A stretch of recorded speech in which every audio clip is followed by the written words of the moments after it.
Olá, boa tarde. Eu sou Roberto Mota e esse é o Cocada. A Cocada está morrendo de sono, não tem jeito. Hoje o expediente dele vai ser dormindo.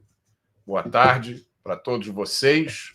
Estou vendo que tem gente assistindo a gente de tudo quanto é lugar, do Rio Grande do Sul.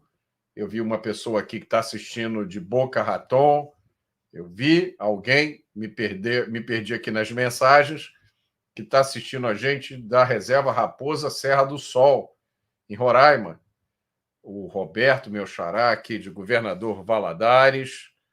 A Brunérica, do Rio Grande do Sul. A Lígia, de Guarulhos. O Amauri, de Campinas. Amauri, quinta-feira eu estou em Campinas. A Viviane, de Panorama, São Paulo. Floriano Cavalcante, de Vila Velha. Mauro, de Santo André. Jane, de Minas Gerais. Samuel, de Teresina. Manuel, de Araguaína, Tocantins. Gente de tudo quanto é lugar. Alice, de Petrópolis. Beatriz, de Belo Horizonte. Célio, de Ubatuba. Boa tarde a todos vocês. E eu começo contando uma pequena história. Uma história sem maior significado, mas eu achei curiosa. Há 2 dias atrás, eu fiz um tweet. Era um tweet que falava sobre determinado assunto, e esse tweet tinha uma posição bastante firme, como geralmente são as minhas posições. E aí um senhor, de forma muito gentil, e esse gentil aqui não é ironia mesmo, foi realmente muito gentil, ele expressou uma opinião diferente. Ele disse, olha, na verdade, eu penso dessa outra forma. E aí ele completou o comentário dele dizendo o seguinte: eu tenho 61 anos. Quando você chegar na minha idade, você provavelmente vai pensar como eu. E eu li o comentário, não pude deixar de abrir um sorriso, porque em março desse ano eu fiz 62 anos de idade. Vamos aos avisos iniciais. Olá, seja bem-vindo ao Meia Hora com Mota. A sua presença aqui é uma honra para mim. Nós estamos aqui todas as terças e quintas, às 10 horas da manhã. O nosso objetivo, você já sabe, é informar e discutir fatos e ideias. Zero treta. Se você ainda não se inscreveu no canal, eu peço a você que se inscreva. Isso faz diferença para a gente. Se você puder, torne-se membro do canal. É uma oportunidade de apoiar a gente. Se você puder, também compartilhe essa live, deixe o seu joinha aqui. Tudo ajuda a gente a sobreviver nesse meio esquisito em que as redes sociais estão se transformando. Não esqueça, nosso endereço de e-mail é meiahoracomota@gmail.com. Está aí na tela, meiahoracomota@gmail.com. É para esse e-mail que você manda a sua carta, contando uma história, falando da sua vida, dividindo conosco uma angústia que você tem, uma vitória importante. É o mesmo e-mail que você usa para me convidar para um evento, ou para me contratar para dar uma palestra na sua empresa, ou para apoiar a gente através de um Pix. É o meiahoracomota@gmail.com. Não esqueça, toda semana tem um artigo meu na Gazeta do Povo. E a cada 15 dias tem um artigo na Revista Oeste. E todos os dias, claro, eu estou no Pingos nos Is, na Jovem Pan, às 6 horas da tarde. Se vocês puderem, acompanhem, apoiem e assinem esses veículos.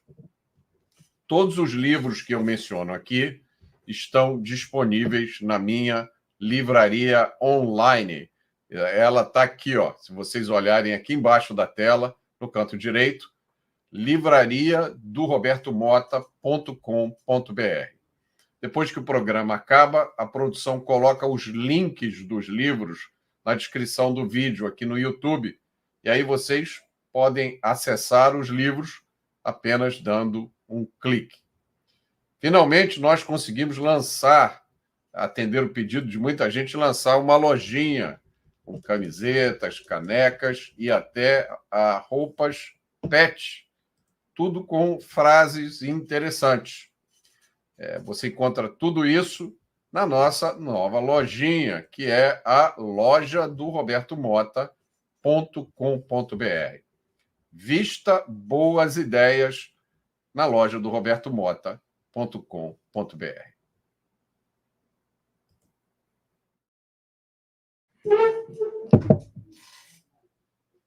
O outro aviso é que quinta-feira agora, dia 23, eu estarei em Campinas para o primeiro Fórum sobre Liberdade e Segurança de Campinas. E aí, em algum lugar aqui, tem o link. Está aqui, ó. Vocês têm que entrar nesse site para fazer a inscrição. É o Fórum Lise Camp. E lá eu vou conversar sobre segurança e liberdade. Vai ser quinta-feira em Campinas.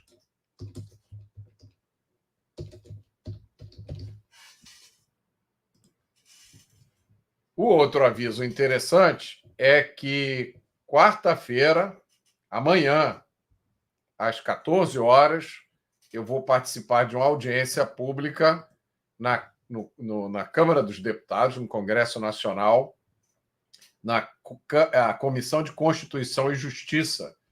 E eu vou falar sobre a PEC das drogas, aquela PEC, proposta de emenda constitucional, que quer colocar na Constituição que drogas são crimes, que o uso de drogas, porte de drogas é crime. Então, amanhã, a partir de 14 horas, eu vou participar. Vai ser uma participação virtual, mas quem quiser acompanhar é só entrar lá na página da CCJ e no momento em que começar a transmissão vai ter um link. E, por último, eu queria lembrar para vocês, isso é um comentário que não se refere só a mim, se refere também a várias outras pessoas. Pessoal, a data do vídeo, tem muita gente falando, esses avisos, como são coisas repetitivas, eu fiz um videozinho separado. E naquele vídeo a data embaixo está errada, a produção não fica dormindo aí, não me corrige. A gente vai ter que fazer um outro vídeo, tá? Então, tem esse vídeo aqui está acontecendo agora, é ao vivo. Eu estou realmente, nesse momento, tomando um gole d'água, a cocada está dormindo aqui em cima da minha mesa. O Roberto, meu xará, diz: Mota, acompanho você na Jovem Pan às 18 horas, sempre que posso. Muito obrigado, Roberto. Eu agradeço a todo mundo que me acompanha, onde eu estiver. A gente tem que ocupar todos os espaços. Em todos os lugares em que me convidarem, em que eu tiver a liberdade para dizer o que eu quiser, eu estarei lá. Amanhã eu estarei participando da audiência na Comissão de Constituição e Justiça. Quinta-feira eu estarei em Campinas. Semana que vem tem um outro evento aqui no Rio. Me chamem e, se eu tiver a liberdade para dizer o que eu quero, eu estarei lá. Eu só vou encerrar aqui os avisos falando de uma coisa muito importante, que não diz respeito só a mim, diz respeito a várias pessoas que trabalham como eu. É a importância dos anúncios, é a importância dos patrocínios. Isso é muito importante para quem trabalha com informação. A gente não consegue manter uma estrutura de trabalho legal, com tudo que a gente precisa fazer, se não forem os nossos patrocinadores. Então, eu agradeço muito a todos vocês que entendem isso, que têm a paciência de saber que é inevitável que uma parte do meu espaço assim como acontece em outros veículos, lógico, na Jovem Pan, na Revista Oeste, na Gazeta do Povo, com vários dos meus colegas que fazem um trabalho parecido com o meu, uma parte do que a gente faz é pago pelos anúncios que a gente transmite. Então, eu só queria dizer isso para vocês. Nós estamos tentando outros patrocínios para permitir que a gente faça mais. Então, pode ser que a gente tenha novidades aí nas próximas semanas, novos patrocinadores. Nós estamos trabalhando para isso. O Matheus e Milene está fazendo alguns comentários. Meus amigos, deixa eu dizer uma coisa para vocês que eu acho que muita gente ainda não entendeu. O mundo não é perfeito. Não existe perfeição em lugar nenhum. Não adianta a gente colocar um padrão tão alto que ninguém vai atingir e a gente vai viver uma vida de ressentimento e frustração. Nós temos que fazer o que é possível no dia de hoje da melhor forma que a gente pode, sem abrir mão das nossas convicções. Não deixem que as convicções de vocês se transformem em ressentimento. Nós estamos vivendo uma época muito complicada no mundo inteiro. Semana passada eu encontrei uma senhora que sempre conversa comigo na praia e ela, nas últimas vezes, ela me aborda e aí fala sobre o que está acontecendo no Brasil. Sempre tem uma coisa complicadíssima, inacreditável acontecendo. Só que tem um detalhe, essa senhora, ela mora no Canadá. Ela vem para cá, passa um tempo, depois volta para o Canadá, brasileira. E a situação no Canadá, meus amigos, está beirando o inacreditável. As coisas que estão acontecendo lá. Então, nessa semana, a última vez que a gente se encontrou, ela veio conversar comigo, mas, Mota, o que você acha dessa coisa que aconteceu? O que você acha do fulano que disse isso? Né? Sempre tem uma declaração inacreditável, sempre tem um fato que é absurdo. E aí, depois que ela acabou de falar isso tudo, ela falou, pois é, e amanhã eu estou voltando para o Canadá. Aí eu falei, o Canadá está complicado, né? Aí ela, realmente, está mesmo, mas eu tenho que voltar para o Canadá. Então, olhem o que está acontecendo no mundo inteiro. Vamos parar. Eu acho que é totalmente improdutivo a gente ter determinadas posturas. Né? Não vamos achar que nós um dia vamos chegar num Brasil perfeito, num Brasil maravilhoso, que na próxima eleição todos os problemas vão ser resolvidos. Vamos parar de ser ingênuos. A Ana Carmen Gomes Barbosa me pergunta, Mota, qual é a sua opinião sobre óleo de cannabis para uso medicinal? Isso eu vou falar amanhã na audiência, Ana. A maconha, ela tem dois componentes. Ela tem o canabidiol e ela tem o THC. O canabidiol é um componente que não é psicoativo, ele não causa dependência e ele tem vários benefícios, alegadamente, né? E há produtos feitos com o canabidiol que, por exemplo, são anticonvulsivos e ajudam em uma série de coisas. Esse é o canabidiol. A maconha tem um outro componente chamado THC. O THC é alucinógeno. Ele é psicoativo. Ele causa dependência. Ele pode provocar paranoia. O THC e o canabidiol, eles estão combinados na maconha.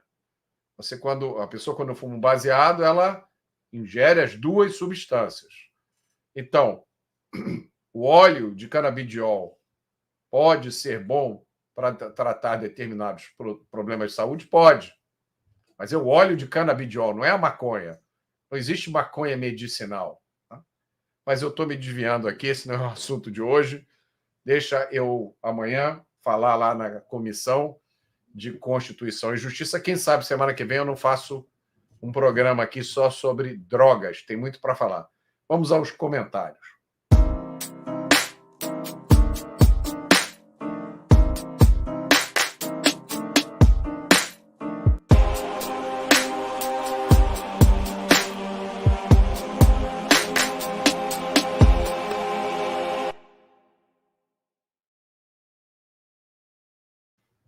No comentário de hoje, eu vou ler um tweet que eu faço a cada 3, 4 meses. É sempre muito bem recebido e dá sempre algumas polêmicas. Né? São conselhos. Dizem que se conselho fosse bom, você não dava, vendia. Isso é besteira. Há muita coisa boa que a gente dá e não vende. Então, esses são os meus conselhos que eu dou, que eu chamo conselhos para jovens de todas as idades. São conselhos frutos da minha experiência, frutos da minha vida. Pode ser que a experiência de vocês seja diferente, não tem problema nenhum. Mas se você me perguntar, Mota, que conselhos você daria para um jovem, ou para uma pessoa nem tão jovem, ou até para um idoso que queira ter sucesso, felicidade, prosperidade? É lógico, nada disso depende só da gente. Depende dos outros, depende do acaso, depende do destino. Mas no que depende de você? Eu estou pensando aqui num jovem de 16, 17, 18, 20 anos. Se ele me perguntar, Mota, o que eu tenho que fazer para maximizar as minhas chances de ser feliz, de ter prosperidade, segurança e realização na vida? Então vamos lá, vou dar 11 dicas. Primeiro, aprenda inglês. Mas, Mota, aprender inglês aprenda inglês por uma razão muito simples. A maior parte do conhecimento disponível está em inglês. A maior parte das coisas que você vai achar na internet está em inglês. Os melhores livros estão em inglês. Tem inúmeros livros em inglês que nunca vão ser traduzidos para o português. Esquece, não vai rolar, porque o mercado editorial americano é 10 vezes maior do que o brasileiro. Se eu não me engano, nos Estados Unidos há 80 milhões de leitores ativos. Aqui o número é 2 ou 3 milhões. Então, se você não aprender inglês, você vai ter uma boa parte, ou a maior parte do conhecimento da humanidade inacessível a você. Ah, Mota, mas agora tem tradutor online. Meu amigo, tradutor online quebra o galho. Mas se você não souber inglês, você jamais vai entender muita coisa, você não vai ter acesso a conhecimento, você vai se privar de obras-primas da literatura. Então, a dica número 1, aprenda inglês. Nunca foi tão fácil. Dica número 2, aprenda a programar. Eu não quero saber qual é a sua idade, qual é o seu gênero, qual é a sua ocupação, o que você faz, aprenda a programar. Se você sabe usar a internet, se você consegue usar YouTube, TikTok, você pode aprender a programar. Onde, Mota? Existem inúmeras alternativas. Vocês podem entrar no YouTube, tem vários vídeos ensinando a programar, vários sites. Basta querer. Basta querer. Programar, por que programar é importante? Porque ele vai ajudar vocês a entenderem como as novas tecnologias funcionam. Quem não sabe programar, e eu não quero que vocês sejam especialistas, nem desenvolvedores de software. É aprender o básico. Conseguir desenvolver um aplicativozinho, a mente de vocês vai fazer assim, ó.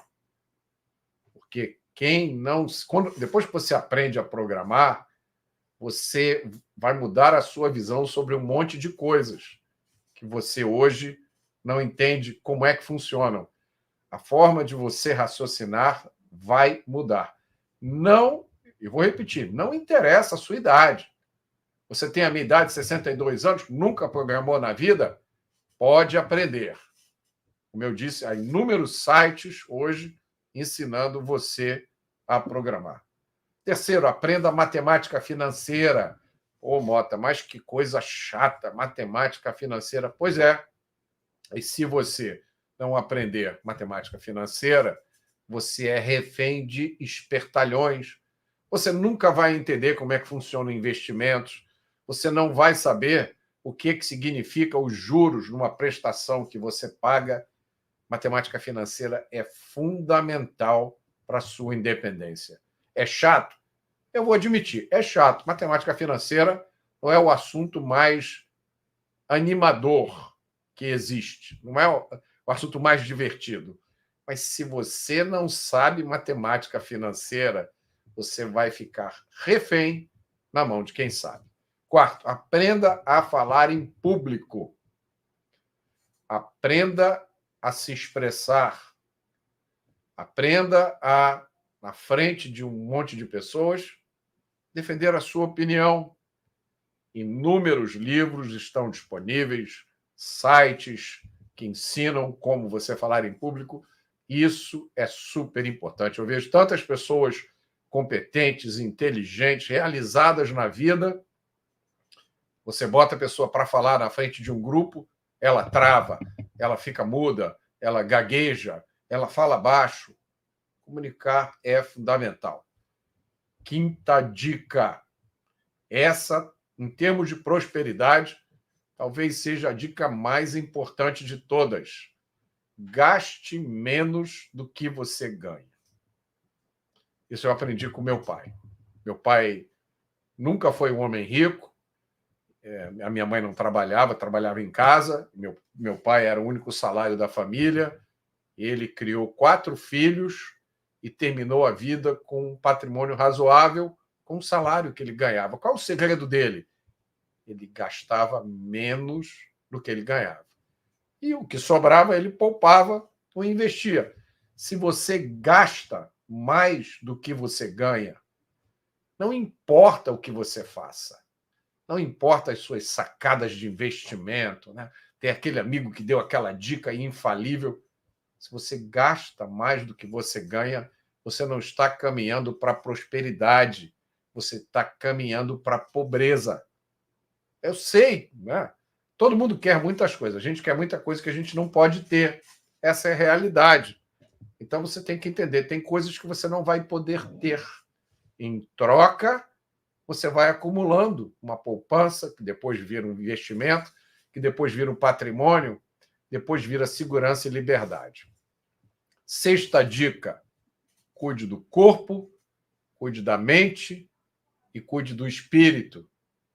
Não deixe de cuidar de nenhuma das 3 coisas, porque isso é fundamental para a sua vida. Sétima dica: leia. Essa dica vocês sabiam que eu ia dar, né? Leia muitos livros bons, mas só leia livros bons, não leia livros ruins. Ler livros ruins é pior do que não ler. Mas, Mota, como é que eu vou saber quando o livro é bom? Bom, primeiro, você pode ouvir as minhas dicas. Todo programa eu dou dica de livros bons. Você pode ir na minha livraria. Está aqui, ó.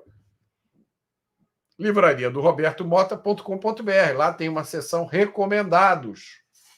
Nessa seção são os livros que eu li e recomendo para vocês.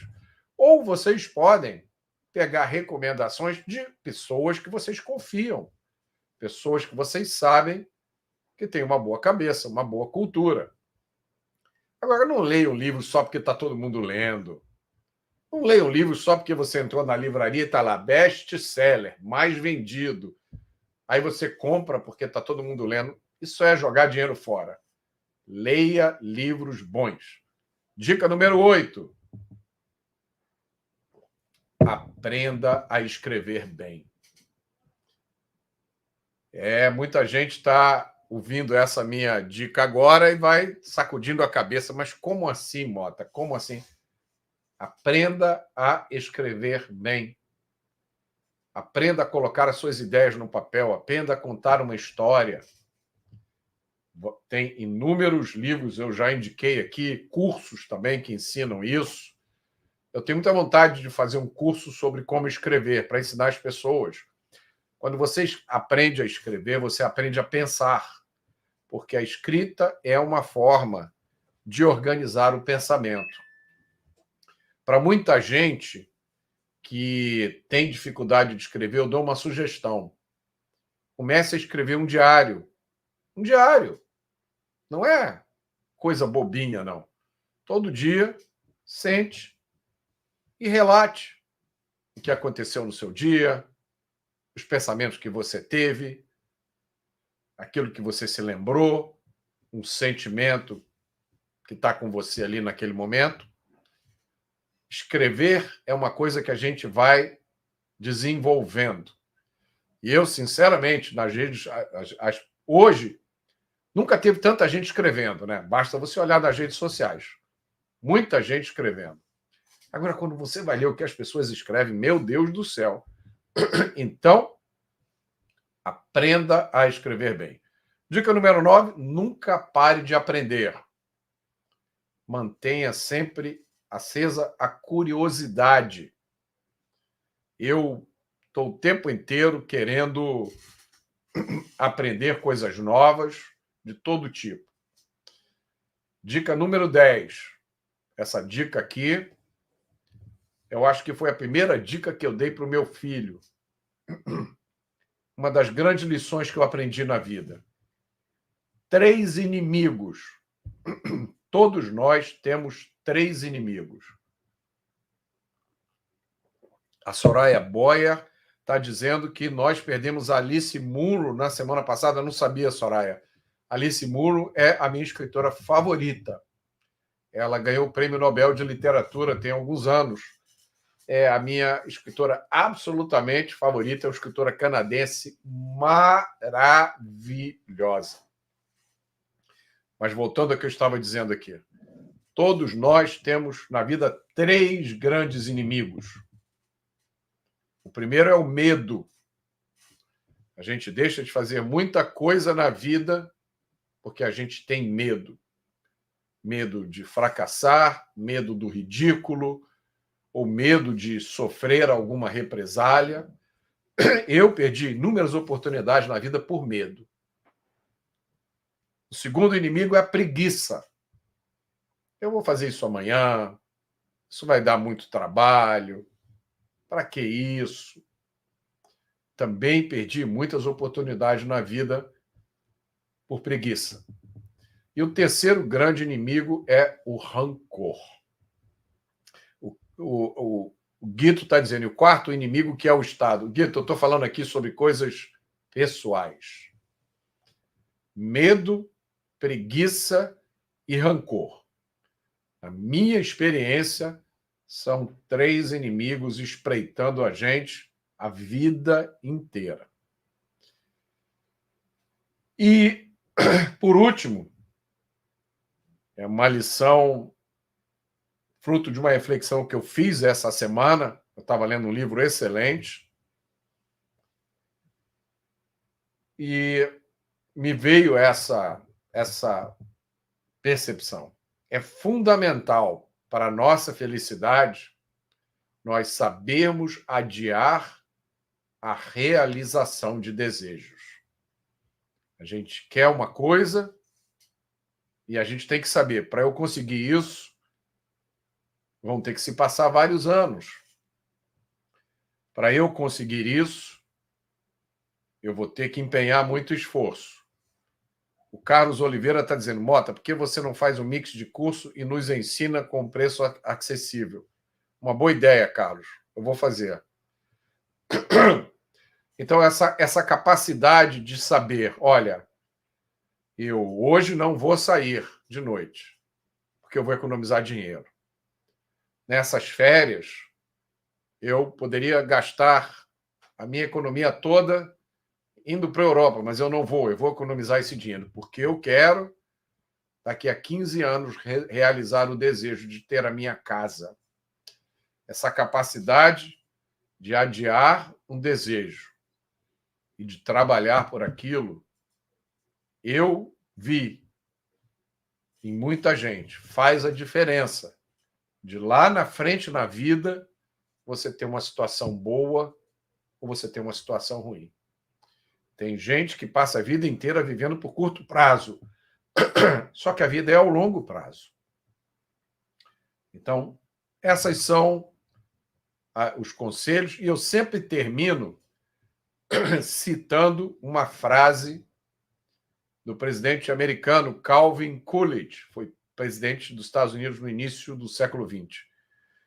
A Ana Faria está dizendo, é preciso ter um objetivo na vida. É isso mesmo, Ana.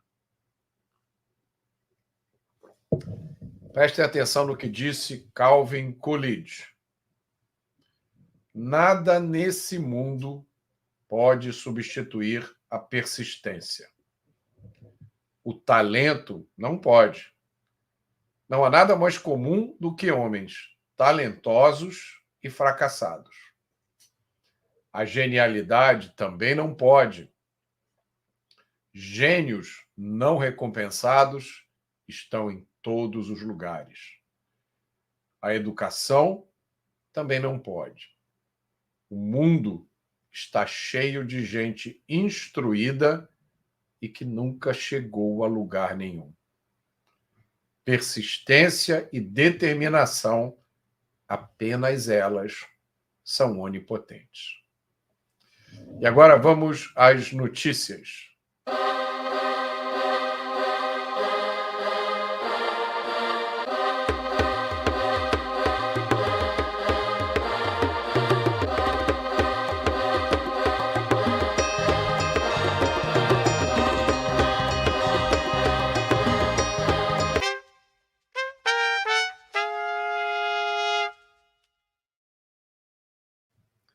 Não falta notícia bomba.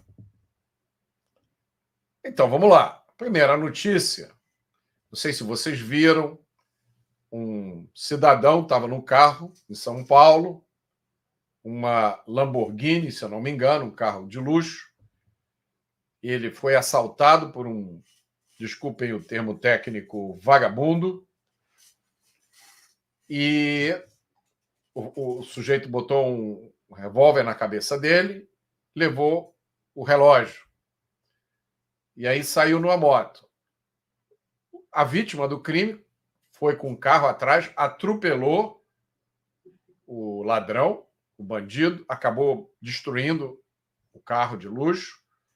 O bandido escapou, mas já foi identificado através da placa da moto que ele estava usando. E vocês sabem qual é a novidade nessa história? Era o seguinte: esse bandido que assaltou o cara no carro de luxo, o bandido estava preso.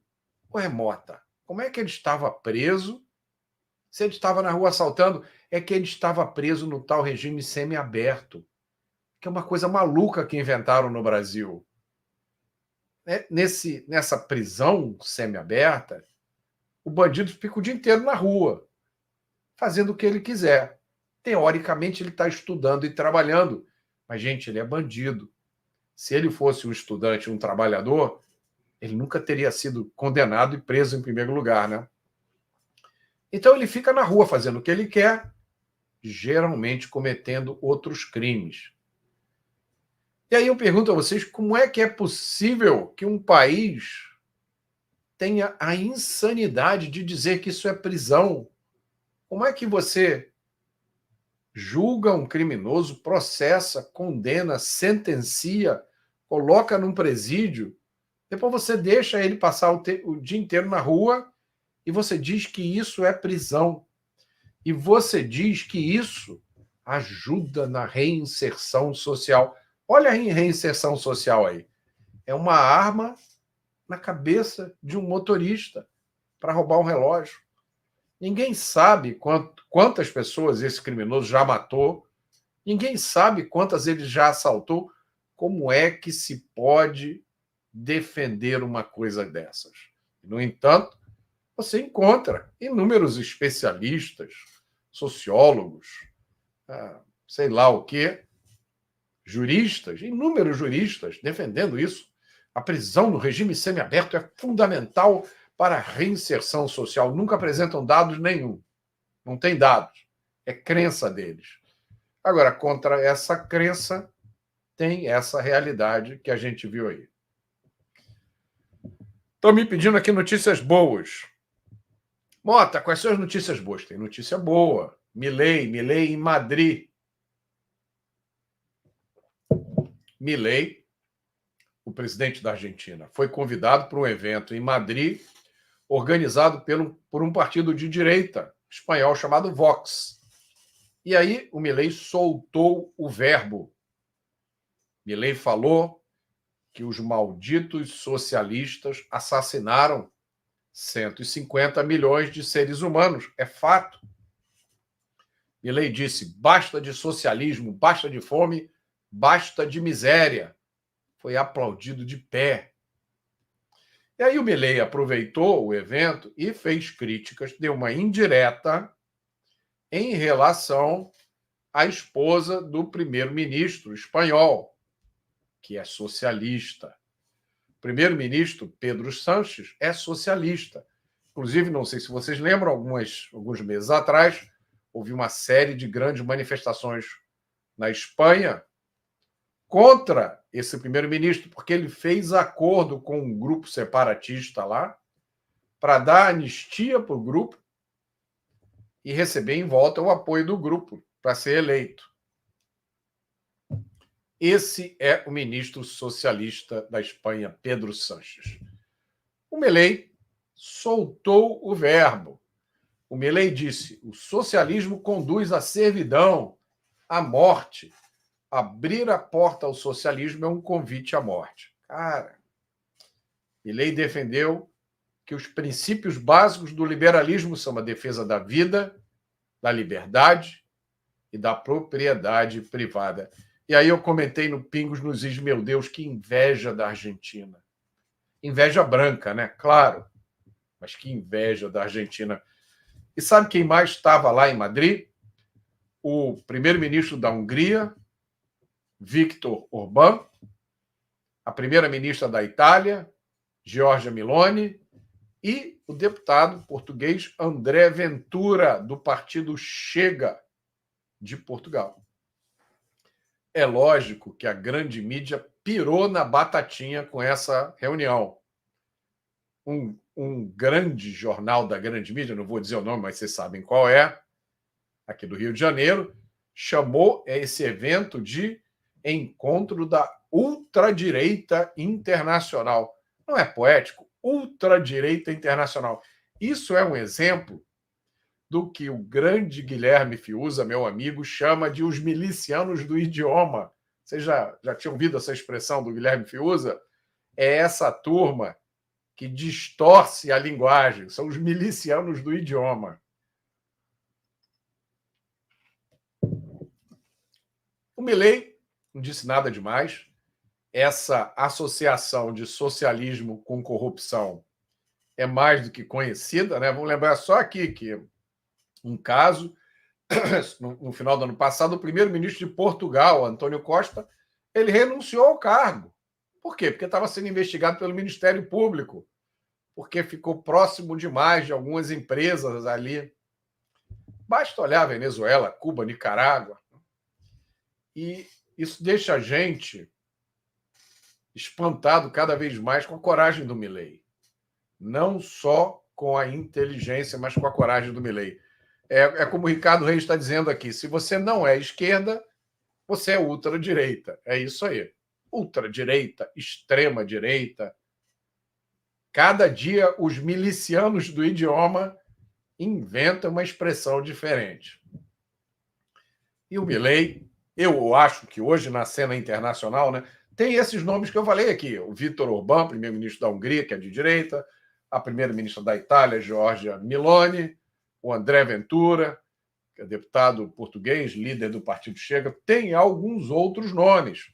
Lógico, tem o ex-presidente Donald Trump, aqui no Brasil, o ex-presidente Jair Bolsonaro, mas, neste momento, como voz mundial, eu acho que o Milei é o cara da hora, né? É ele que disse que o presidente da Colômbia era terrorista, ele que disse que o Maduro é ditador, ele fala mesmo e dane-se.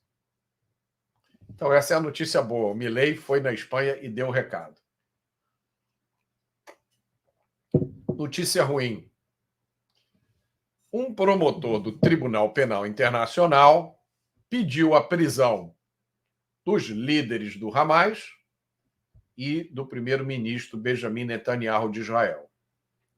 Para mim, é óbvio que o promotor está fazendo uma tentativa de criar uma simetria, de dizer que o que Israel faz é equivalente, do ponto de vista moral, ao terrorismo do Hamas. É evidente que isso é uma manobra política que, a meu ver, retira a credibilidade do Tribunal Penal Internacional. E eu queria só lembrar um ponto muito importante que muita gente esquece quando discute essa questão de Israel. Lembrem-se dos vídeos dos terroristas do Hamas. Lembrem-se das expressões de alegria dos terroristas, enquanto eles violentavam mulheres, torturavam pais na frente dos filhos, torturavam filhos na frente dos pais, faziam tudo isso, depois levantavam, iam lá, abriam a geladeira da família para pegar comida e fazer um lanche.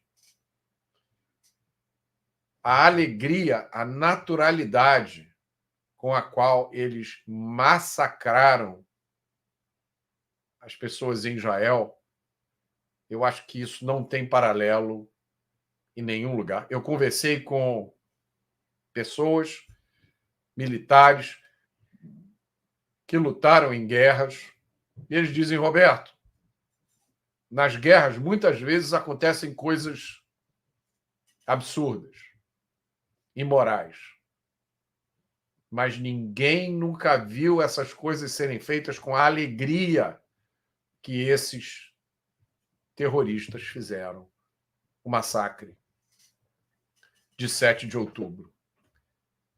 O que nós vemos naquelas cenas é o mal em estado puro. Não há nada com que se possa comparar aquilo ali. Na minha opinião, Israel não tem, do ponto de vista moral, nenhuma alternativa, a não ser varrer esses terroristas da face da terra. E qualquer um que seja cúmplice, que aplauda, que compreenda o que esses terroristas fizeram, o que busque uma equivalência moral, está no mesmo patamar deles. O que a gente viu, aquelas cenas, são coisas que jamais vão sair da memória. Seres humanos se divertindo com a agonia dos outros, provocando a agonia e entrando em êxtase com aquilo. Não só não demonstrando nem um pingo de remorso, nem arrependimento, nem nada, mas encontrando naquilo alegria. Não há como ter nenhum tipo de diálogo com isso. Qualquer pessoa que ache isso razoável, ou que tente justificar, ou que busque uma equivalência moral com o Estado de Israel que luta pela sua sobrevivência, não estou dizendo que o governo de Israel nunca fez coisas erradas. Não estou dizendo isso. O que eu estou dizendo é que eu nunca vi em lugar nenhum, em país nenhum, em circunstância nenhuma, o que eu vi os terroristas do Hamas fazerem. E isso não tem nenhum tipo de perdão, não tem nenhum tipo de esquecimento, não tem nenhum tipo de passar pano. É absolutamente inaceitável. O que o mundo precisava agora é um novo Tribunal de Nuremberg, o tribunal que julgou os nazistas, mas não vai ter, porque o mundo agora, com poucas exceções, está recheado de estadistas covardes. Os líderes ocidentais são covardes. São homens e mulheres sem fibra, que acham que o importante é legislar sobre o pronome que você usa. E não conseguem fazer nada a respeito do Hamas, não conseguem fazer nada a respeito do Irã, não conseguem fazer nada a respeito da Venezuela. É isso. E já que eu falei do Irã, o inferno está em festa hoje. Porque morreu o sujeito que era conhecido como o açougueiro de Teherã, o presidente do Irã. Conhecido por massacrar o seu próprio povo. Mandou matar 5 mil prisioneiros políticos depois da Revolução Iraniana, em 1988. Depois mandou massacrar 1.500 manifestantes em 2019. Tem uma polícia política que prendeu uma jovem de 21 anos que estava sem o véu. 3 dias depois, a jovem apareceu totalmente espancada e morreu no hospital. Ocorreram muitas manifestações. Ele mandou partir para cima dos manifestantes. Ninguém sabe quantos foram massacrados. Foi esse sujeito que morreu. Foi para esse sujeito que o Conselho de Segurança da ONU fez 1 minuto de silêncio. Foi sobre a morte desse sujeito que muita autoridade brasileira demonstrou sentimentos. Esse sujeito que morreu é considerado pelos analistas internacionais uma das figuras mais perversas do Irã, que é hoje um dos regimes mais brutais do mundo. Então, a única coisa que eu desejo para ele é que ele tenha a recepção que ele merece, naquele lugar onde eu tenho certeza que ele está agora.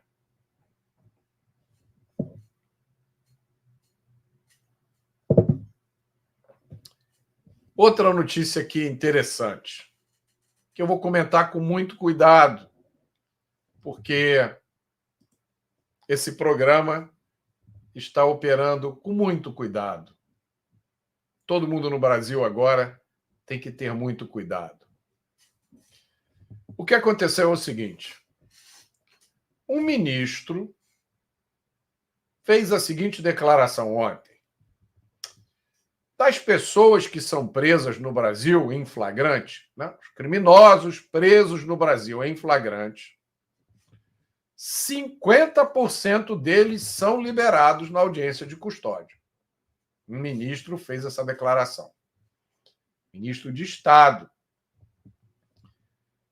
E eu até inicialmente achei que ele estivesse fazendo uma reclamação, né? Afinal, imagina, a polícia prende criminosos em flagrante. Metade desses criminosos são soltos 24 horas depois na audiência de custódia.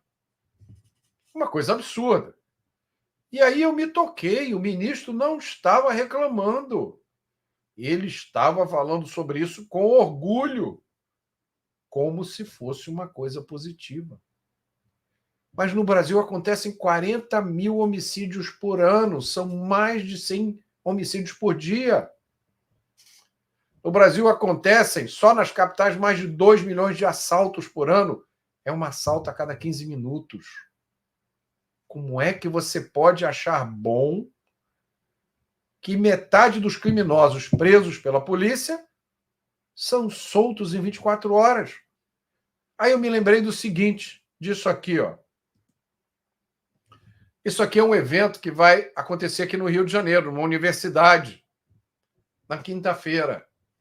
Na quinta-feira, enquanto eu estou em Campinas, participando do Fórum de Liberdade e Segurança, esse evento, um seminário internacional, estará acontecendo aqui no Rio de Janeiro. Olha o título: Desinvestimento e Controle das Polícias. Vocês já tinham ouvido falar do desinvestimento na polícia? Numa universidade pública do Rio de Janeiro, vai se discutir como tirar dinheiro da polícia. E tem mais. Olha o outro tema que vai ser tratado: o abolicionismo penal. Você sabe o que é abolicionismo penal? É a ideia de acabar com as cadeias, de não prender mais ninguém. Ué, mas o que a gente vai fazer com os criminosos? E aí, qual é o resultado disso, dessas ideias? O resultado dessas ideias é a tal audiência de custódia, onde você solta metade dos criminosos presos em flagrante. Olha isso. Um sujeito preso com um fuzil, depois de trocar tiros com a polícia, é solto na audiência de custódia. Porque, segundo o juiz, isso era uma tentativa de trazer o indivíduo de volta à sociedade. Eu não vou comentar essa decisão judicial, mas eu vou mostrar para vocês qual é a consequência disso. É isso aqui, ó. O Brasil tem bandidos que já foram presos mais de 100 vezes. Vocês imaginem a loucura que é isso? É disso que o ministro teve orgulho.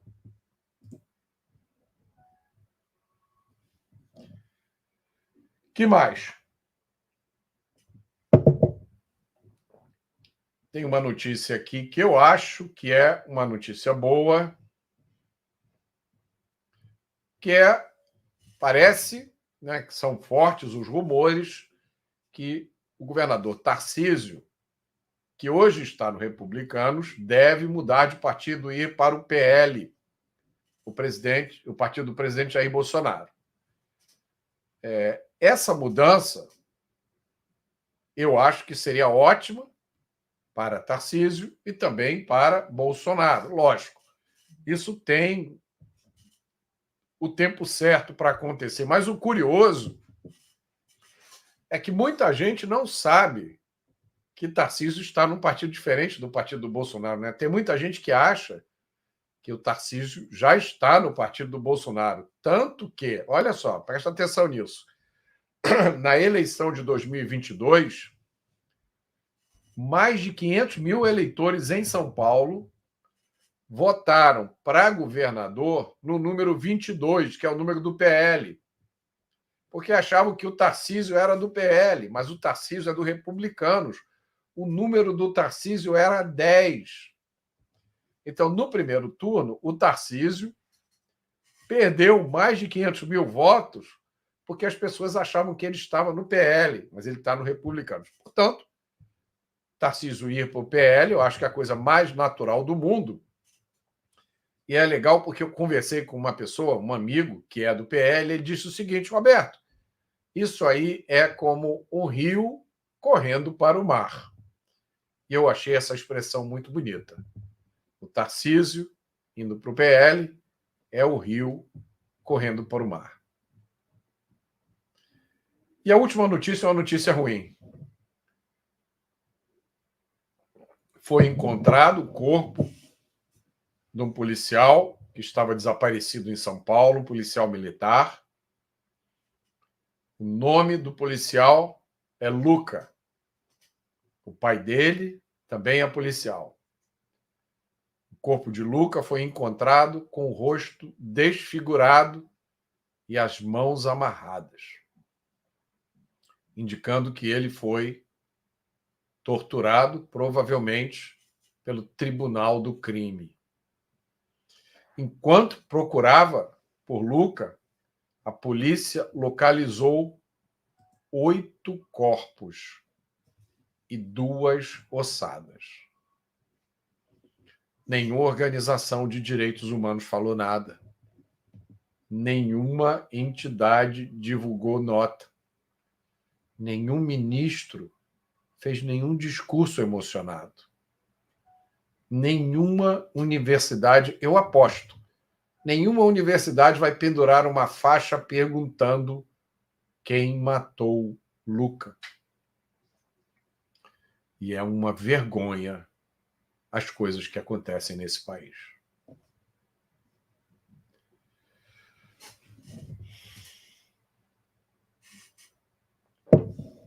Muito obrigado pela audiência de vocês. Meia Hora com Mota é patrocinado pela Pinelli Partners, um escritório de advocacia com sede no Texas, especializado em migração, em ajudar quem pretende se mudar legalmente para os Estados Unidos. Ou a quem já está lá e quer regularizar sua situação. Muita gente perde essa oportunidade porque não conhece o caminho certo. Tem muito oportunista, tem muito espertalhão nesse campo. Cuidado. Converse sobre esse assunto com alguém em que você confie. Eu confio no André e na Lorena Pinelli. Aí na tela está o WhatsApp deles. Se você mandar uma mensagem para esse número, você vai conversar direto com o André Pinelli. Eu agradeço muito a Pinelli pelo patrocínio ao Meia Hora. É como eu disse no início do programa. Patrocínio, o apoio de empresas é essencial para que a gente esteja aqui, ainda mais quando é o patrocínio de alguém que a gente confia e que a gente sabe que faz um excelente trabalho. E agora vamos à carta do dia.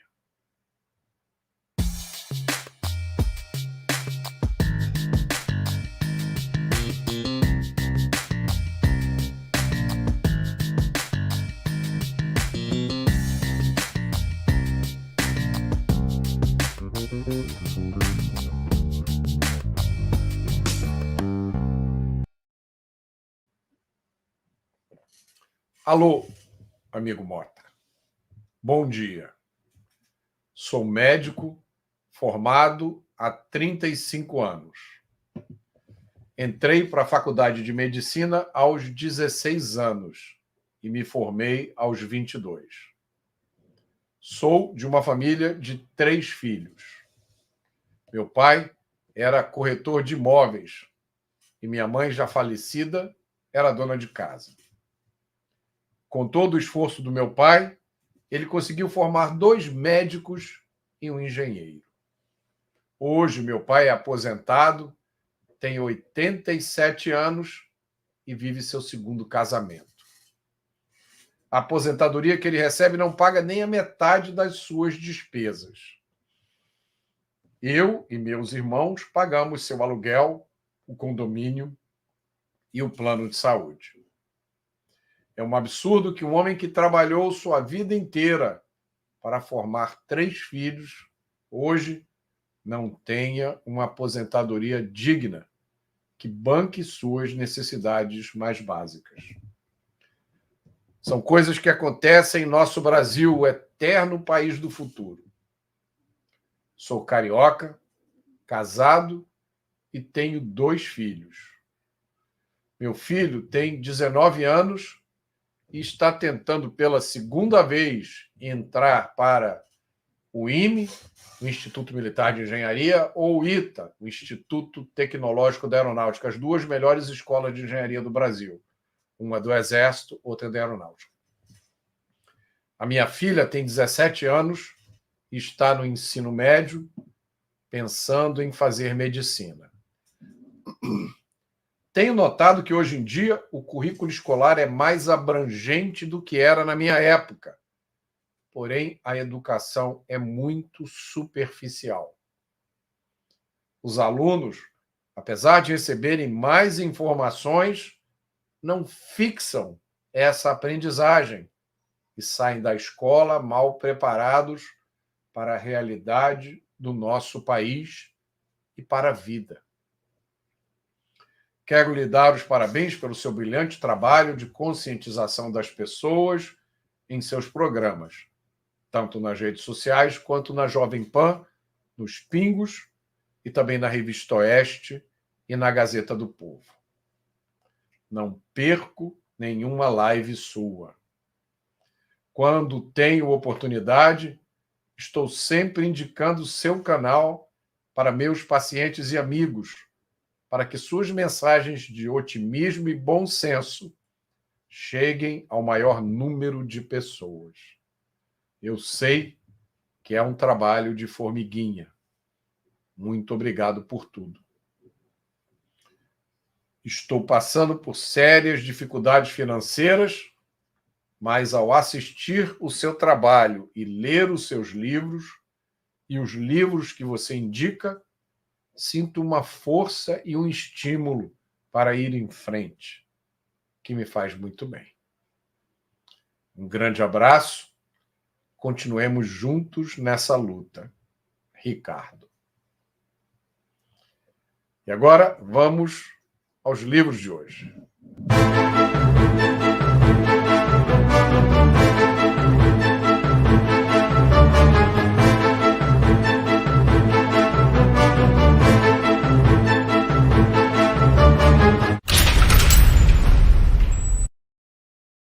Olha, gente, tem muita gente perguntando cadê o Cocada. O Cocada está aqui, ó, dormindo em cima da mesa, dormindo um sono profundo. Eu fiquei com pena de acordar ele, mas como muita gente pediu, vai, Cocada, dorme aí. Eu vou indicar hoje vários livros.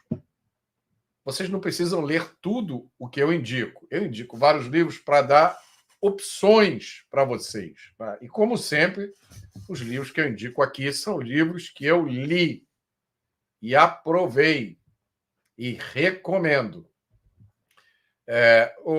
Produção, por que não tem um overlay aqui com a indicação aqui da livraria? Falha técnica. Temos uma falha na Matrix. Está aqui, ó. Todos os livros vocês encontram nessa livraria aqui, livrariadorobertomota.com.br, é o meu site, o site da minha livraria, ou, às vezes, não tem na minha livraria, aí a gente indica a Amazon para vocês acharem, tá? Depois que acabar aqui, os links vão ficar na descrição dos vídeos. Então, eu vou começar com esse livro aqui maravilhoso, do Clube Ludovico, Margaret Thatcher, A Arte de Governar. Ele ainda não está disponível na minha livraria. Mas eu queria dizer para vocês que eu estou lendo e estou amando. São reflexões da Margaret Thatcher sobre como governar. E eu estou lendo agora uma parte em que ela fala sobre relações exteriores, né? Como é que você combina os interesses do seu país com as obrigações morais, que tem muito a ver com essa situação da Venezuela, do Irã, enfim. Outro livro, eu estou estudando agora, nesse momento, História do Brasil, estou lendo vários livros sobre isso. Descobri esse livro aqui do professor Antônio Paim, Momentos Decisivos da História do Brasil. Olha como o meu está marcado, está vendo só a quantidade de marcação? Eu estou lendo aqui especificamente o período da história do Brasil que vai do retorno da família imperial, da família real para Portugal, até a proclamação da República. É um período em que aconteceu muita coisa aqui no Brasil que a gente desconhece. A gente não aprendeu na escola, ou ensinaram para a gente de uma forma superficial. A gente decorou meia dúzia de nomes e datas, passou na prova, esqueceu aquilo tudo, e hoje eu, aos 62 anos, estou reaprendendo. Momentos decisivos da história do Brasil, do professor Antônio Paim. Outro livro, eu já falei aqui, que eu acho muito importante, porque fala de um período na história do Rio Grande do Sul, esse Rio Grande do Sul, que agora está passando por essa tragédia, em que o Rio Grande do Sul foi dominado por políticos, né, que eram positivistas. O primeiro deles foi Júlio de Castilhos, que criou quase que uma espécie de ditadura no Rio Grande do Sul. Depois veio Borges de Medeiros, depois veio Getúlio Vargas, que acabaria sendo, dando um golpe de Estado e virando presidente do Brasil por quase 20 anos. Esse livro é Castilismo, uma filosofia da República, do Ricardo Vélez Rodrigues. Não deixem o título. O título não é muito apelativo, né? Não é um título feito para vender, mas o livro é excelente.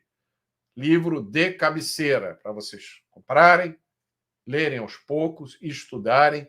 É um livro fundamental, me surpreendeu. O outro é um livro fininho, super fino. Esse aqui vocês têm que ter. É bom para vocês, para os seus filhos. Ele fala das 7 constituições que o Brasil já teve. Então, quando vocês virem algum político, alguma autoridade falando, fazendo um discurso todo empolado, cheio de palavras difíceis, elogiando a nossa Constituição, lembre-se, essa é a 7ª que a gente já teve. E eu duvido que a gente vá parar por aqui.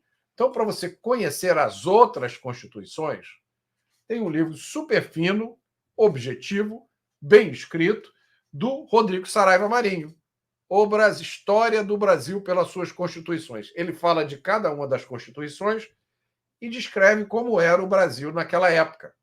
Vocês vão ver como a história é cíclica, como um monte de coisa que a gente está vendo aqui já aconteceu.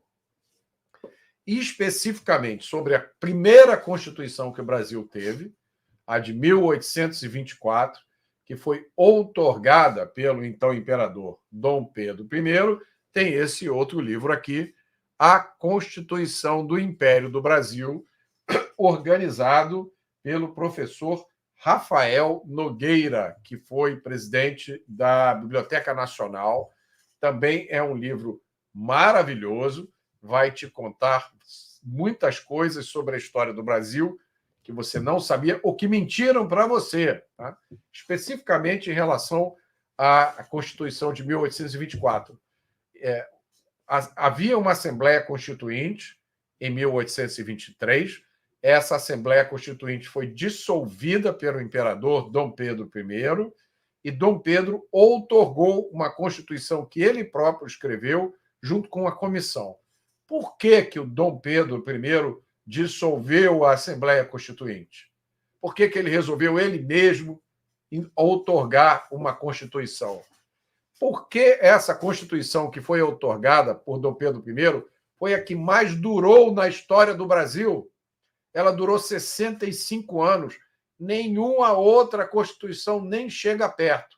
Por quê? A resposta para tudo isso você vai achar aqui nesse livro, A Constituição do Império do Brasil. E, por último, eu já recomendei esse livro várias vezes aqui. Ele é um livro de uma edição privada. Nós conseguimos um número limitado de exemplares. Talvez já tenha esgotado, ou esteja esgotando. Olha a quantidade de marcações que tem esse livro. Livraço, aço. É do Geraldo Luiz Lino. Ele fala sobre a vida do José Bonifácio. E se você não sabe nada da vida do José Bonifácio, não tem problema nenhum, porque até pouco tempo eu não sabia nada antes de ler esse livro. É um livro maravilhoso. Você vai entender quem é José Bonifácio, você vai aprender muita coisa sobre o primeiro reinado, o segundo reinado, Dom Pedro I, Dom Pedro II, e sobre toda a política do Brasil naquela época. E é uma leitura excelente. Você vai aprender sem sentir que aprendeu. Estão me dizendo aqui que esgotou, produção, vem aí, se esgotou, nós vamos pedir mais. Eu só vou recomendar mais um, tá, gente? Só mais um, para vocês não ficarem. Eu tenho outra pilha aqui para falar. Eu queria agradecer aqui ao Altair Maia. Altair, eu recebi aqui os livros de sua autoria, A Morte do Barão, que você me mandou, e Um Galope à Beira-Mar. Ainda não tive a chance de ler os livros, só dei uma passada rápida de olhos, mas já gostei do que eu vi. Mas eu vou ler e vou comentar. Só vou falar de mais um livro que eu acabei de receber, é da minha editora Aves Rara. Eu não li esse livro ainda. A Aves Rara é a minha editora, do meu editor Pedro Almeida, Pedro Almeida é um cara sensacional, na minha opinião, um dos melhores editores do Brasil. Então, eu acho muito difícil eu não gostar desse livro. E o assunto dele é o assunto do momento. Eu vou mostrar só a capa aqui para vocês. Olha aqui.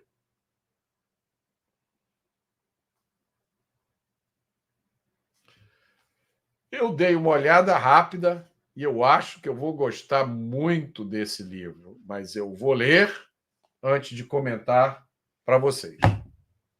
E agora vamos encerrar o programa.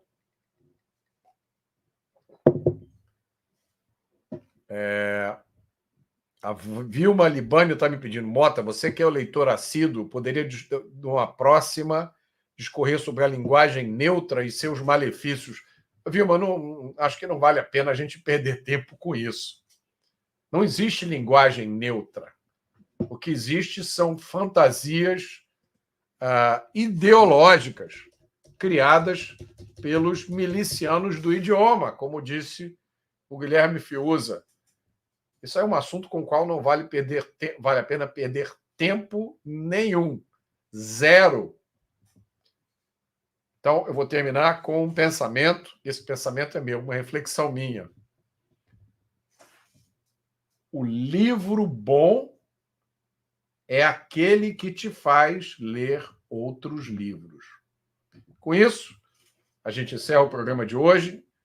Eu espero vocês ou às 6 da tarde, no Pingos nos Is, ou então na quinta-feira, 12h30, nós mudamos o horário do meia hora, porque agora eu estou participando do Morning Show, um programa da Jovem Pan, terças e quintas, que vai de 10 a meio-dia.